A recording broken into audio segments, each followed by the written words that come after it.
நேயர்களுக்கு அன்பு வணக்கம். மீண்டும் ஒரு திரை விமர்சனம் நிகழ்ச்சியில் உங்கள் எல்லாருமே சந்திக்கிறதுல உள்ளபடி எனக்கு ரொம்ப சந்தோஷம். எப்படி இருக்கீங்க? நலமாக இருக்கீங்களா? இன்னைக்கு நம்மளுடைய திரை விமர்சனத்தில் வில் திரைப்படத்தினுடைய விமர்சனத்தை பார்க்க போகிறோம். படத்தினுடைய கதை என்ன? சோனியா அகர்வால் நீதிபதியாக படத்தில் நடிச்சிருக்காங்க. ஸோ அவங்க கிட்ட ஒரு வழக்கு வருது. ஒரு இளம்பெண்ணுக்கு ஒரு சொத்து பிரச்சனை சார்ந்த ஒரு வழக்கு.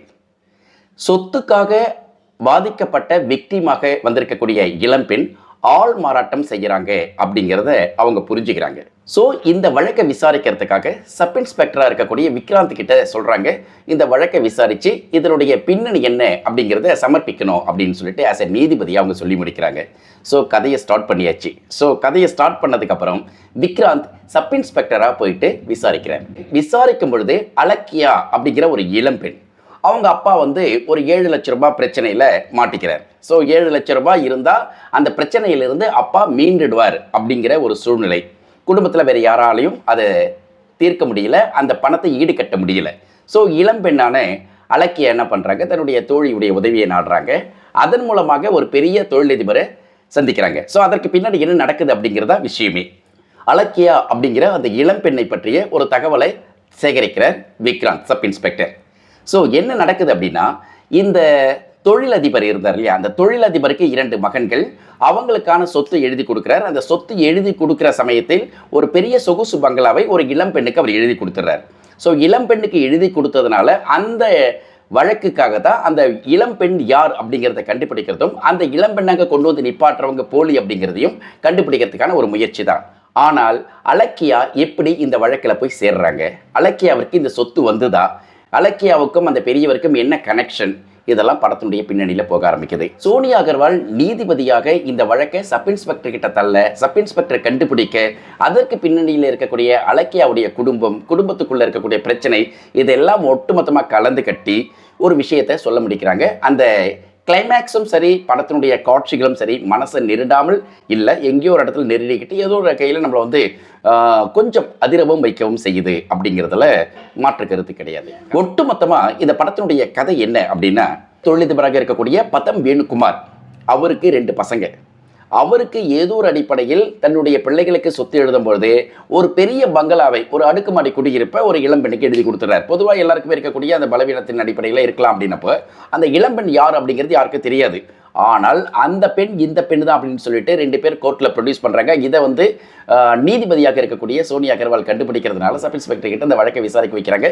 விசாரிக்கும் பொழுது உண்மையான பெண் யார் அப்படிங்கிறதும், பதம் வேணுகுமாருடைய தொடர்பில் இருந்த பெண் யார் அப்படிங்கிறதும், இவர் ஏற்கனவே ஒரு வீட்டில் போய் கண்டுபிடிக்கும் போது ஒரு இளம் பெண் பாதிக்கப்பட்டிருக்கா, அந்த பாதிக்கப்பட்ட பெண்ணுடைய அப்பாவுக்கு 7 லட்ச ரூபாய் தேவையாக இருந்திருக்கு அப்படிங்கிற விஷயம்லாம் வரும்பொழுது அந்த கதையினுடைய அங்கொன்றும் இங்கொன்றமாக நாட் கனெக்ட் பண்ணும்போது வேறு மாதிரி கதை பிரிய ஆரம்பிக்குது. ஸோ எடுத்தவொடனே கோர்ட்டில் ஆரம்பித்து கோர்ட்டில் முடிக்கிறதும், அதுக்கு பிறகு நடக்கக்கூடிய விஷயம் தான் படத்தினுடைய கிளைமேக்ஸை நமக்கு வேறு தளத்தில் கொண்டு போய் சேர்க்குது அப்படின்னு சொல்லலாம். இந்த படத்தை பயங்கரமாக குழப்பிட்டணும். கண்டிப்பாக குழப்பி இருக்க மாட்டேன்னு நினைக்கிறேன். ஏன்னா ஒரே லைனில் சொல்லணும்னா, ஒரு ஆள் மாறாட்ட கேஸு, சொத்து வழக்கு, அதை விசாரிக்கிறதுக்காக ஒரு நீதிபதி சப் இன்ஸ்பெக்டர்கிட்ட இதை சரியாக விசாரித்து எனக்கு அறிக்கை சமர்ப்பிக்கவும் அப்படின்னு சொல்கிறாங்க. ஸோ அவர் விசாரிக்கிறார். விசாரிக்கும் போது ஏற்படக்கூடிய ட்விஸ்ட் தான். அப்போ ஒரு இளம்பெண் கிடைக்கிறாங்க. அந்த இளம்பெண்ணுக்கு ஒரு குடும்பம் இருக்குது, அவங்க அப்பாவுக்கு ஒரு 7 லட்ச ரூபாய் தேவைப்படுது. அதன் மூலமாக ஏற்படக்கூடிய பிரச்சனைகளை இந்த தொழிலதிபர் அவங்களுக்கு பழக்கம் ஏற்பட்டிருக்கிறது அப்படிங்கிற ஒரு சந்தேகம் வருது. அதன் பின்னணியில் பார்க்கும்போது ஏற்பட்ட விஷயம்தான் இது அப்படிங்கிற கண்டுபிடிக்கும்போது தான் நம்மளுக்கு பெரிய ஷாக் ஆகுது. அது நியாயமா நியாயம் இல்லையா அப்படிங்கிறத கதையில் சொல்லி முடிச்சிடுறாங்க. Okay, right. இந்த படத்தில் வேலை செஞ்சுருக்கக்கூடிய தொழில்நுட்ப குழுவை பற்றி பேசலாமா? படத்துக்கு டிஎஸ் பிரசன்னா ஒளிப்பதிவு பண்ணியிருக்கார். கேமரா, அவருடைய கேமரா படத்திற்கு கொஞ்சம் சப்போர்ட் பண்ணியிருக்கு. ஏன்னா படம் பார்க்குற மாதிரி இருக்குது, பளிச்சின்னு எடுத்து கொடுத்துருக்காரு அப்படின்னு சொல்லலாம். அப்புறம் ஜி தினேஷ் படத்தினுடைய படத்தொகுப்பாளர், 2 பேருடைய சப்போர்ட்டும் டைரக்டருக்கு சப்போர்ட் பண்ணியே இருக்குது அப்படின்னு சொல்லிக்க முடியும். சௌரவ் அகர்வால் படத்துக்கான மியூசிக் பெருசாக சொல்லிக்கிற மாதிரி இல்லை. சோனியா அகர்வாலுடைய தம்பியா அப்படின்னு கேட்டிங்கன்னா ஆமான்னு சொல்லிக்கலாம். அவருடைய மியூசிக் பெரிய அளவுக்கு சோபிக்கவில்லை என்பதை பகிரங்கமாக சொல்லிக்கிறோம். அப்புறம் படத்துக்கான கதை, திரைக்கதை, வசனம், இயக்கம் எஸ் சிவராமன் இந்த படத்தை என்ன அடிப்படையில் எடுத்தார் அப்படிங்கிறத தாண்டி, பணத்திற்காக ஒரு இளம்பெண் என்னவென்னு செய்யலாமா அப்படிங்கிறத தாண்டி இன்றைய தலைமுறைக்கு இந்த படம் இதையும் செய்யலாம், இது ஒரு பெரிய தப்பில்லை அப்படிங்கிற மாதிரியான ஒரு மொராலிட்டியை அவர் கிரியேட் பண்ணுறாரா, அல்லது இப்படி தான் இருக்கிறாங்க மக்கள் அப்படிங்கிறத நம்மளுக்கு திரை வழியாக சொல்கிறாரா அப்படிங்கிறது தெரியல. இருந்தாலும் இன்னும் சமூகத்தில் சில மாறுபாடுகள், சில நியதிகள் இருந்துக்கிட்டு தான் இருக்குது. அதை மீறாமலும் இருக்கிறாங்க, மீறிய மாதிரியும் இருந்தாலும் சொல்வதெல்லாம் உண்மை மாதிரி வரவேற்பறைக்குள்ள ஒரு டிவியை பார்த்துக்கிட்டு அப்படியே சாப்பிட்றப்ப ரசிக்கிற மாதிரியான விஷயமாக இல்லை. இன்னமும் சில பல இடங்களில் இலைமறை காய்மறையாக சில விஷயங்கள் போயிட்டுருக்கு. அதை இந்த படத்தில் வந்து ஹைலைட் பண்ணுறதுக்கு முயற்சி பண்ணியிருக்காங்களா அப்படின்னு பார்க்கும்போது கொஞ்சம் தொய்வடையுது, கொஞ்சம் சங்கடமாகவும் இருக்குது.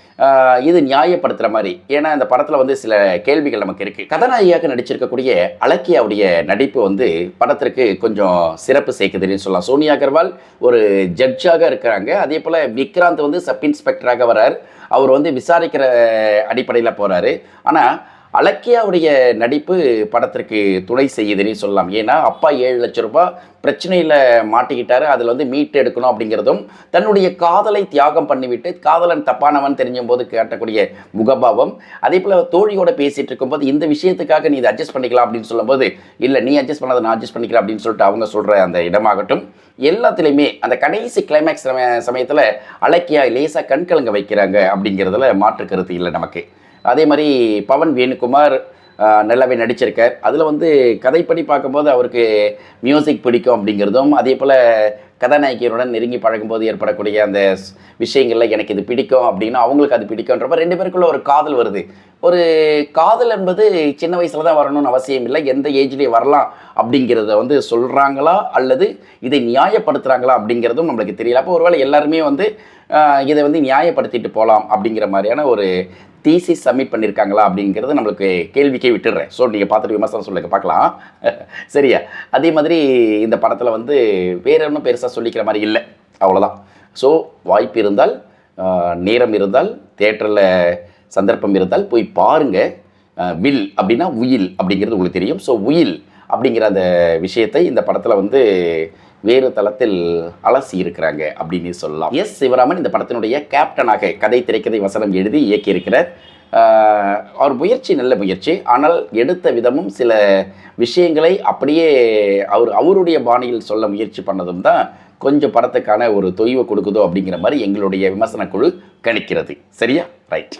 இந்த படத்திற்கு நீங்கள் என்ன மதிப்பெண் தர போகிறீங்க அல்லது இந்த படத்தை பற்றிய கமெண்ட் என்ன கொடுக்க போகிறீங்க அப்படிங்கிறத கமெண்ட் செக்ஷனில் போஸ்ட் பண்ணுங்கள்.